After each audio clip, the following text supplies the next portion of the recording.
Egyptian riot police spent much of the afternoon herding tens of thousands of Palestinians back into Gaza. In the end, it looks like their efforts failed. Just as the gates were once more closing, Hamas gunmen driving bulldozers opened more holes in the border fence. For the past 3 days, Palestinians have desperately shopped for the supplies they've been denied under the Israeli blockade. And tomorrow they may yet get another chance to visit Egypt's markets. Jacky Rowalnd has been following the day's events from the Egypt-Gaza border. Euphoria turns to frustration. After a few days of liberty, the closure of the border comes with a bitter taste. Palestinians have got used to strolling through this crossing and strolling back. Now they're faced with a human wall. Egyptian police in full riot gear.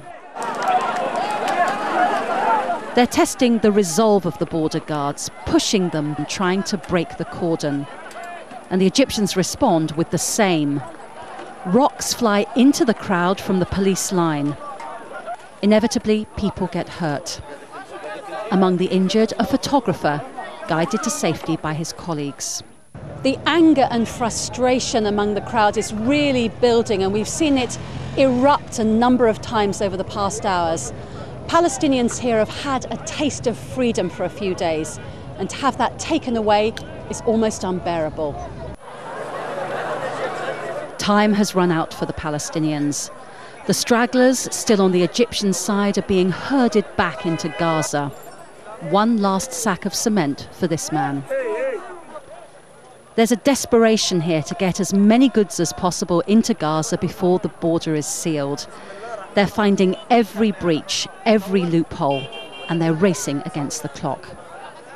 We've got 5% of what we need into Gaza.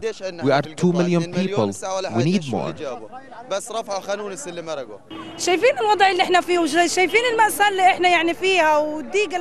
Have you seen our situation here? Have you seen the misery we live in? They shouldn't close the border. They should stand with us and help us. In